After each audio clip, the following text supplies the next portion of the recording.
begin today on a very disturbing and grief-stricken note. Every time an incident like this happens, before government can respond, before the army can respond, the media immediately jumps the gun, asking for war. सबके मन में सबसे बड़ा सवाल यही है कि आखिर पाकिस्तान से बदला कैसे लिया जाएगा? There's two parts to it. One is that the anger which is justified, the demand for justice. All of us are left trying to figure out what is the next step that should be taken. But this narrative then evolves into a call for war against Pakistan. India wants Pakistan punished. And like you, I also want Pakistan punished.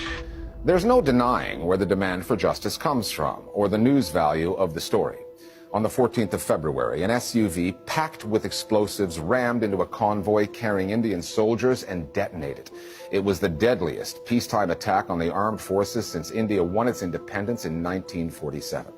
The coverage on 24-hour news channels has been wall-to-wall, which is editorially defensible, but it often descends into unjournalistic ranting, especially during prime time. There are anchors calling for war. Studios populated with former generals talking military tactics. हमारे साथ मौजूद army के 5 general बताएंगे क्या है उनका war plan. Because for the Indian news media, this story ticks so many boxes. Kashmir, Pakistan, the army, and the attack came just as campaigning begins for a national election that is just months away.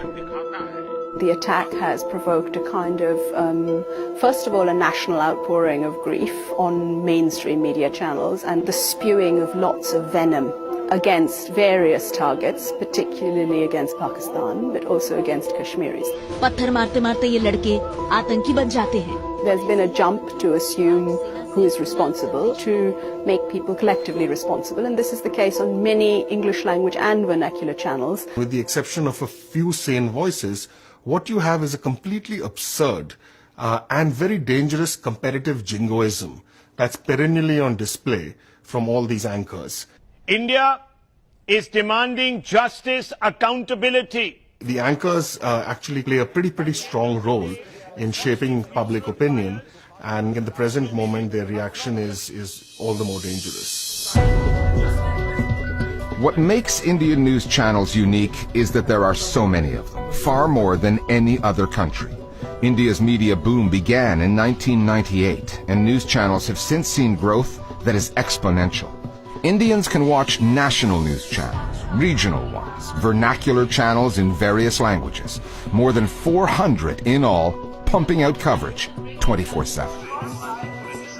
The competition for viewers has an intensity like nowhere else. Many anchors feel the need to shout louder, more radically, just to be heard, seen, and clicked upon.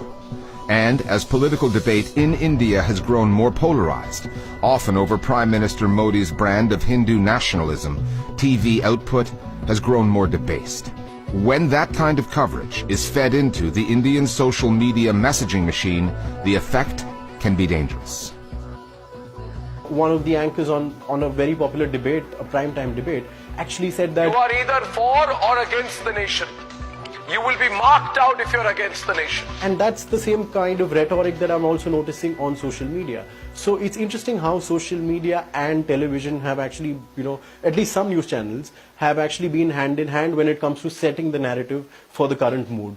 The Hindu right itself, more broadly, but the BJP as a political party has been very effective in using the internet in general and social media in particular. What they've basically done is they've very quickly kind of mobilized their forces to essentially see if they can actually hammer it into kind of their classic narrative of Hindus versus Muslims, the Muslim as the figure of the outsider, the Congress as a weak party, liberals as anti-national traitors, and so on. When that narrative takes on a visual form, it looks like this. On the left is the suicide bomber responsible for the attack in Kashmir. On the right, Rahul Gandhi, the Congress party leader running against Prime Minister Modi's BJP. It's a Photoshop job, and a crude one, but it's made the rounds on social media, designed to reinforce the notion that Congress is soft on Kashmir, terrorism, and Muslims in general. And there's the pro-BJP messaging online that offers the flip side, of the same basic narrative. Vote for Modi and his party if you don't want terrorists on your doorstep. Among the most disturbing social media material now being spread, the calls for attacks on Kashmiris living outside of Kashmir, many of them studying in cities to the south. You've got things like ShareChat, it's something similar to WhatsApp, but it's huge. And you've also got TikTok. You can make a 15-second video. And in these 15-second videos, people have been saying, come on, let's go out and get them. The single most disturbing aspect is the attacks on Kashmiri students.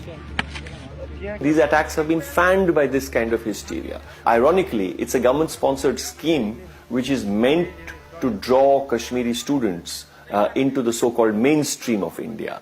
But these are the students who are now being attacked.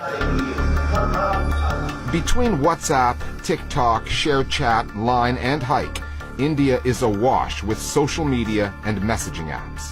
There are 200 million users on WhatsApp alone, making the country the app's largest domestic market.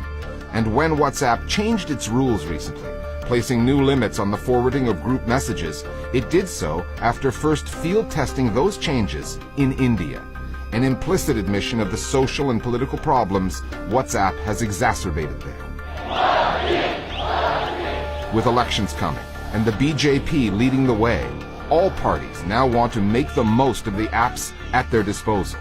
And they're doing so without voters necessarily realizing they're being played, whose messages they're reading.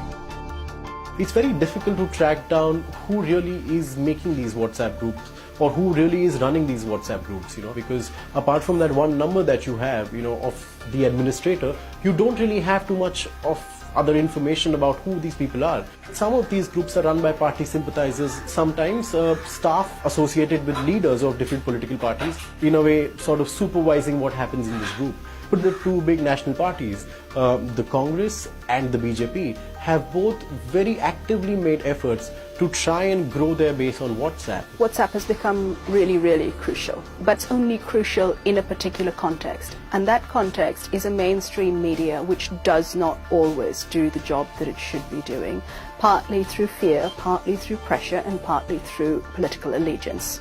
And so if we had fewer fake stories making it through mainstream media, then the role that WhatsApp played would be far less. It isn't just that one exists as a parallel universe to the other. It's a symbiotic relationship.